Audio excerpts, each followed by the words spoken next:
ერთხელ მითხრა მამა გაბრიელმა ესეთი რაღაც ბოლოჟამის ვარ გეშინიაო. მე ვთხარი ბოლოჟამის მე კი არა მამაო, ყველა მიწიერს უნდა ეშინოდეს, იმიტომ რომ მეთქი რაც წერია და რაც აღწერილია მე ვთხარი. მართლა გეტყვი რომ მაშინერს ხო და მითხრა ესეთი რაღაცა რომ ნუ შეშინდებითო. ნუ შეშინდებითო, იმიტომ რომ მორწმუნე ადამიანსო განსასწრელი ჟამსო შეუმოკლებს უფალიო. როგორ უნდა გამოვიცნო მეთქი მამაო ბოლო ჟამი მეთქი აი მოახლოებულია მეთქი და ჩაცმულობით იცნობთო მითხრა. მოხატულობით იცნობთო მითხრა. კაცი კაცის სახელს დაკარგავს და ქალი ქალის სახელს დაკარგავსო მითხრა. ძალიან ფრთხილად უნდა იყო იმ პერიოდშიო. აი ესე გამიკეთა. აი ესეთ ოთახშიო. როგორც ბანკაში არისო ჩადებული და ჩალაგებულიო თევზიო. აი ესე იქნებითო. მრავალი მოაწყდებაო. სოფლიოს ყველა კუთხიდან გამოიქცევიან მართლმადიდებლებიო და არავის არ დაუკეტოთ კარებიო მითხრა. ყველას გაუღეთო და ყველა შეიფარეთ, იმიტომ რომ საქართველო ივერია გაბრწყინდებაო ანტიქრისტეო თავის ჩლიქსო მოიმტეროსო საქართველოშიო.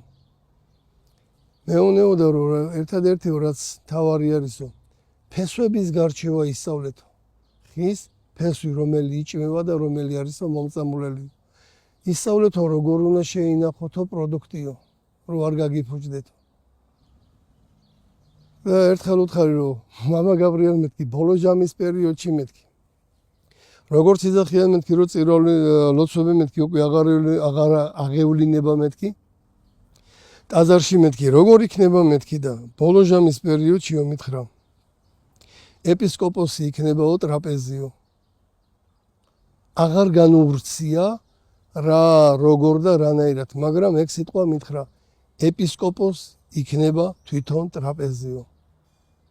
მე ძალიან ბევრი ვიფიქრე მაგაზე და მე ჩემებური ახსნა მაქვს მაგას თან დაკავშირებით, ოღონდ ეს ჩემში იქნება და ჩემში დარჩება, იმიტომ მე არ მინდა ვთქვა ისეთი რაღაც, რომელიც შეიძლება იყოს არასწორი და მაგრამ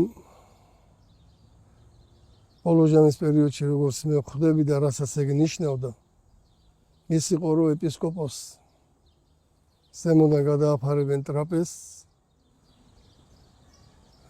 დაფარნას და იქ იქნება ტრაპეზი დაფარნა და წირვა აღესრულება ეპისკოპოსზე. საშიში ნამდვილად არ არის არაფერი, როდესაც გაქვს ღვთის რწმენა, როდესაც გაქვს ღვთის სიყვარული, კაცთათვის შეუძლებელი, ღვთისათვის ყოველივე არის შესაძლებელი. ჩემი დიდი ტკივილი დღევანდელ დღეს არის ის მდგომარეობა, რაშიც იმყოფება ახალგაზრდობა. ეს ნარკოდამოკიდებულება, აზარტული თამაშები, მიდრეკილება სასმლისკენ. მე მინდა ყველას ვთხოვო და უთხრა ესეთი რაღაც, რომ ვერავინ ვერასოდეს შვებას ვერ ნახავს ვერც ნარკოტიკში, ვერც ალკოჰოლში და ვერანაირ გამაბრუებელ საშუალებაში. ერთადერთი ყველაზე დიდი ძალა, მადლი მოაქვს ლოცვას. მე ბევრისგან გამიგია რომ იცი სიგარეტის მოწევა დავიწყე, რომ აი ნერვებზე ვზივარ და ასე შემდეგ. ლოცვაზე დიდი დამაწყენებელი საშუალება არ არსებობს. ლოცვის მადლი ძალა რო იცოდეს ადამიანმა, დამიჯერეთ რომ თავიდან ბოლომდე იქნებოდა უფალზე მინდობილი. აი ბევრისგან გამიგია რა რო იცი და ბევრს ხედავ, ჩემი თვალით უყურებ, ხო? ტელეფონზე მიჯაჭულები არიან. ნუ ამ TikTok-ში აქვს თავი ჩარგული და მაგით ცხოვრობენ და მაგით სუნთქავენ. ამისინ ერთს ვეუბნები რომ აი ყოველ კვირეული ხო მოგდის მე ვთხარი შენ შეტყობინება, ნუ რამდენი საათი რაში დაკარგე. უბრალოდ მეთქი აი რომ ნახოთქო და რომ მანახო შეგიძლია თქო რამდენი საათი იყავი მეთქი TikTok-ზე, რამდენი საათი იყავი დაკავებული სხვა იმით. საათის რაოდენობრიობა იმდენი გამოვიდა რომ მაგ ადამიანს რო ელოცა, ხო? და როგორც თვითონ მითხრა რომ ესე არის წლების მანძილზე. ეგ იქნებოდა სულიერების უმაღლეს ზენიტში ასული. აბსოლუტურად ყველაფერს ვაკეთებთ. აი აბსოლუტურად ყველაფერს გარდა იმისა, რომ ვილოცოთ. აბსოლუტურად ყოველივე მიზეზი მოგვაქვს გარდა იმისა, რომ ვილოცოთ. არა და გვიწერია. მოიხსენე დღე იგი შაბათი და წმინდა ჰყავ იგი. 6 დღესა იქ მოდი და ქმნე ყოველივე საქმე ნიშნული დღე იგი მეშვიდე არის უფლისა ღვთისა შენისა. ესე იგი რა გამოდის ერთი დღე რომელმაც უფალმა თავისთვის დაიტოვა ჩვენ იმ დღესაც საუბარავთ. ჩვენ იმ დღეს არ ვაძლევთ უფალს.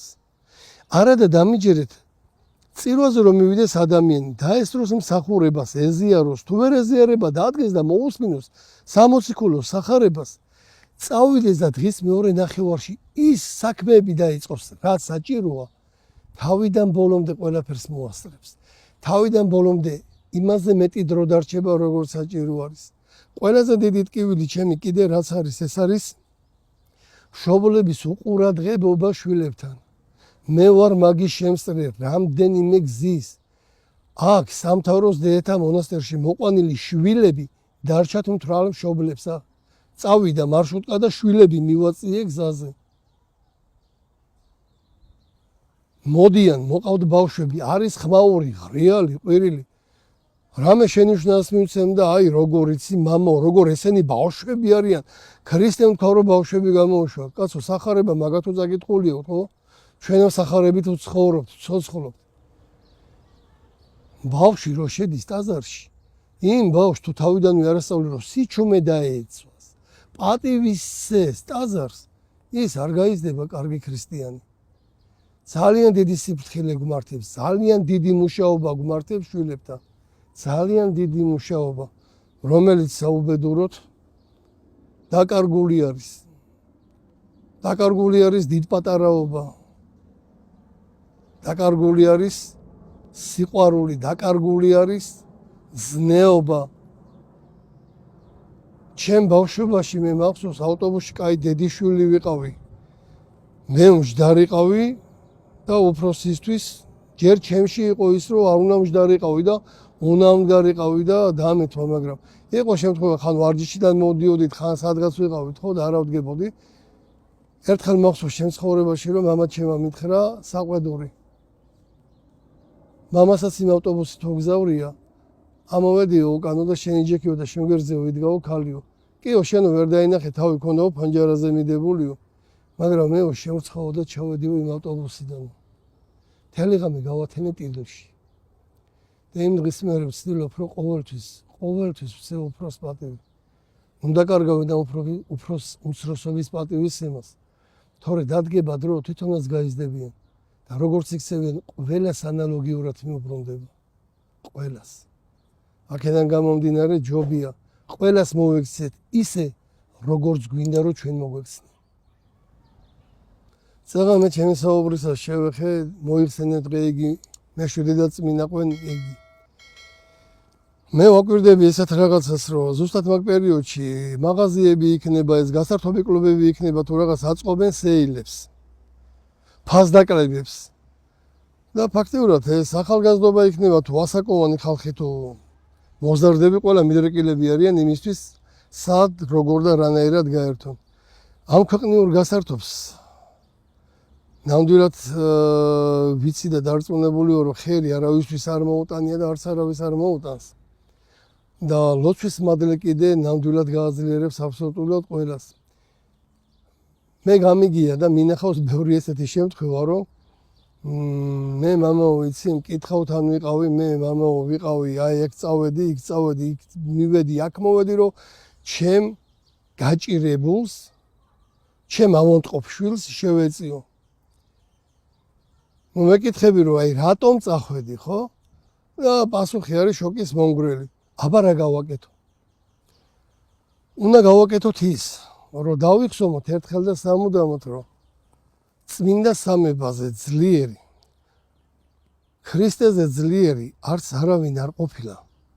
არც არის და ვერც ვერასოდეს ვერ იქნება. ვერანაირი მკითხავი, ვერანაირი მჩხიბავი, ვერანაირი ცრუ კურნალი ვერ უშველის თქვენ შვილებს უშველის ერთადერთი დედა ეკლესია ზიარების მადლი და ლოცვა. როდესაც ჩვენ მივალთ მაგ დონეზე და თავიდან ბოლომდე მივენდობით უფალს, უფალის მოვა ჩვენთან და ყველანაირად შეგვეწევა. ბევრისგან გამიგია, რომ აიცი მე გამოვცადე ღმერთი, აი ეს ვთხოვე, ის ვთხოვე. რას ქვია გამოვცადე? პირდაპირ გიწერია, არა გამოვცადო უფალი ღმერთი შენი. როდესაც ქრისტეს ეშმაკის სდიდა და უთხრა რომ გადაიგდე თავი შენიო. ხო წერია რომ ანგელოზები შეგეშველებიან და მაშინ ბრძანებს მას ხო რომ არა გამოვცადო უფალი ღმერთი შენი. რაც შეეხება კიდე იმას, აი მე ვარ მიმუშაო, მე პური არ მექნება. არაპურითა სხონდება კაციო, პირდაპირ გეუნივა ქრისტე. არამედ სიტყვით აღთისათა. მე მესმის დღევანდელ დღეს, რომ ამ დღეში არიან მშობლები, უჭირთ მუშაობა ეს ყველაფერი, მაგრამ ჩვენ ყველაზე მთავარი დავკარგეთ, იცი? ჩვენ დავკარგეთ ღვთისასვება. ჩვენ დავკარგეთ ზიარების მადლი. ჩვენ რაც მთავარია, სიყვარული დავკარგეთ. გარშემო რო ავიღოთ, არის შური, გაუტანლობა, ბოღმა, განკითხვა. ძალიან ცუდია. ყველაზე კარგი და ყველაზე ძლიერი იცი რა არის ადამიანში. თუ საკუთარი თავიდან დაიწყებს განსჯას. მე მივცემდი მაგალითად ახალგაზრდებს რჩევას ერთ საღამოს, როდესაც ძილს დააპირებენ, სარკის წინ დადგნენ და თავისი ცოდვები ელაპარაკონ და უყურონ სარკეში თავის თავს. დამიჯერეთ ის ადამიანი სხვაზე ვეღარასოდეს ვეღარ ელაპარაკებს. 7-ჯერ 70 გზის მოგეტეოს უფალი გეუნევა. ელემენტარული მათემატიკურად რო გადავიანგარიშოთ 490 ცოდვა გამოდის. და წარმოიდგინეთ მაგაზე მეც რამდენს ვცოდავთ. ეს რაც მოგვეტოვება და რასაც კიდე უმატებთ ჩვენ თავს. ეს საერთო საშინელება არის.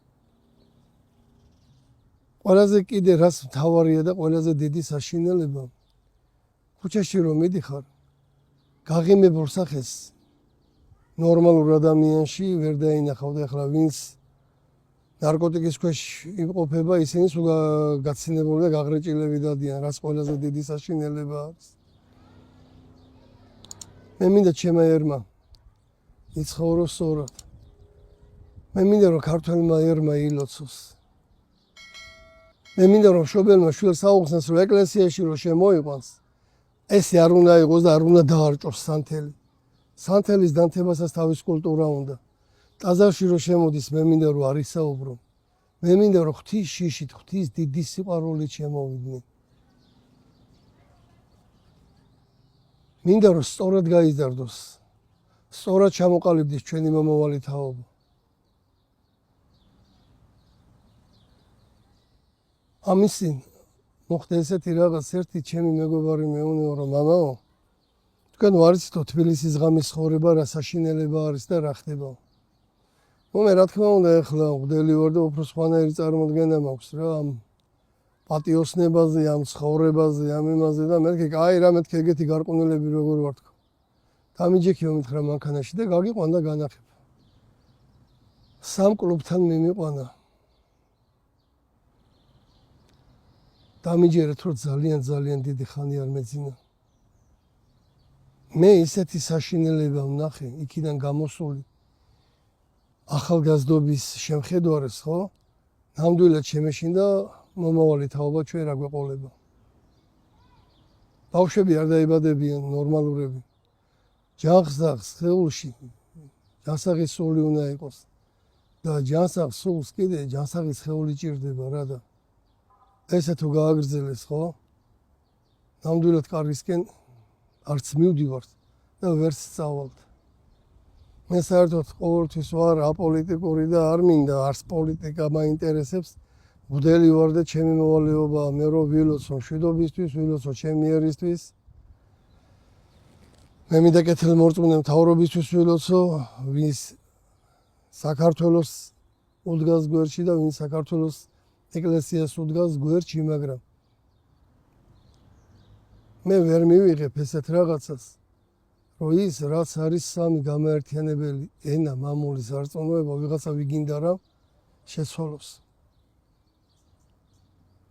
მე არ შევეხები არავის, იმიტომ რომ ყველას თავისი ცხოვრება აქვს და ჩემი მოვალეობა, ჩემთან თუ მონანული სული მივიღო, აღსარება, მოусმინო, დავარიგო.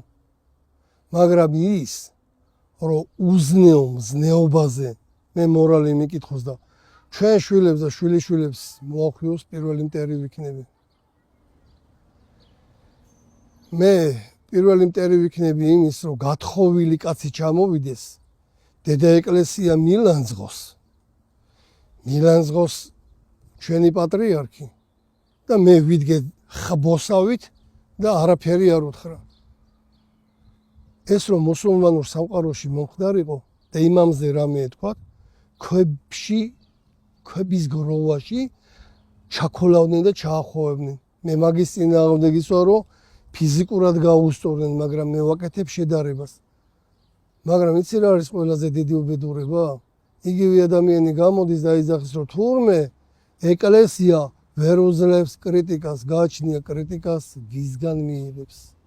ყვავირო თეთრზე უნევა, რომ აუ შენ იცი ჩემნაირი შავი ხარ და შენ ეს უნდა მომისმინო, ვერ მივიღებ. ადამიანი, რომელიც არის სიწმინდის მატარებელი, ადამიანი, რომელმაც შექმნა ეპოქა, ადამიანი, რომელიც მე აი კიდევ ვიმეორებ ამას, 11 წლის ბავშვი ვიყავი 1993 წელს, სვეტიცხოველში რო ჩავიცვის სტიქარი. აი ამ თიძე იყო ჩამოსათვლელი ეპარქიები. და ბერმონაზნობა იყო ძალიან ცოტა. მღვდლები იყვნენ ძალიან ცოტანი. და დღეს როგორც ზღვაში ქვიშა ისე არის გამრავლებული. ბერმონაზნობაც, ეპარქიაც, სასულიერო დასიც. ამ ადამიანს რო გილანძღავენ, დიდ ეკლესიას რო გილანძღავენ, ხო? აუ ჩემთვის მიუღებელია, კიდევ ერთხელ გავამეორე, აი ეს ცხვარივით, ხბოსავით რო ვიდგე და ტაში უკრა იმას. მე არც ევროპა მინდა, არც ამერიკა მინდა, არც რუსეთი არ მინდა. მე მინდა რომ ჩემი საქართველო იყოს ძლიერი. მე მინდა რომ ჩემ საქართველოს ქონდეს აბსოლუტურად ყველაფერი ის, რაც საჭიროა. და პირველ რიგში რაც საჭიროა რომ ქონდეს, ეს არის სულიერება, რომელიც საუბედუროდ არის ძალიან დაბალ დონეზე. არ ვასწავლით შვილებს მოქცევას, არ ვასწავლით კულტურას, არ ვასწავლით სად, რა, როგორ და რანაირად უნდა გააკეთო. მარტო შვილების გაჩენა არ არის მთავარი. შვილების აღზრდა მთავარი. საუბედუროდ ჩვენ აღზრდის კულტურა ძალიან დაბალ დონეზე გვაქვს უკვე დაყვანილი. ყველაზე დიდი უბედურება კიდე ერთი, რასაც უნდა შევეხო და რაც ჩემ დიდ კიბილს იწვევს. მე ყოფილი სამხედრო ვარ. და დღევანდელ დღეს აბსოლუტურად ყველა იძახის, რომ ჩემი შვილი არ უნდა წავიდეს ჯარში. რატო? ისრაელში ქალები იცავენ, საქართველოში კაცები დაწყდნენ. წავიდნენ ჯარში და თავის თავს გაიგებენ, ვინ არიან, რა შეუძლია და რა უნდა გააკეთო. ჩვენ არ გვეხალისებოდა. ჩვენ ამდენად არ გვინდოდა, მაგრამ აბსოლუტურად ყველა უბედურება გადაიარა ჩვენ თავზე.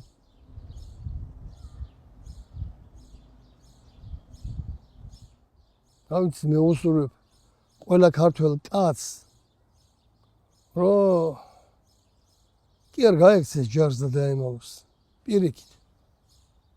კაცურად წავიდეს და ისწავლოს თუ როგორ უნდა დაიცვას სამშობლო. თუ დაჭირდება რა. ტერი რომ მოვა. წითელი ხიდი და ყაზბეგი გადავსებული არ უნდა იყოს გამქცევით. ჩვენ დავით აღმაშენებლის ერი ვართ. 9 ძმა ხერხეულიძის ერი ვართ. 300 არაგველის ერი ვართ. ჩვენ ვართ ის ხალხი, რომელიც შეუპოვრები იყვნენ. ჩვენ ვართ ის ერი, რომელსაც ბრძოლის არ ეშინოდა არასოდეს.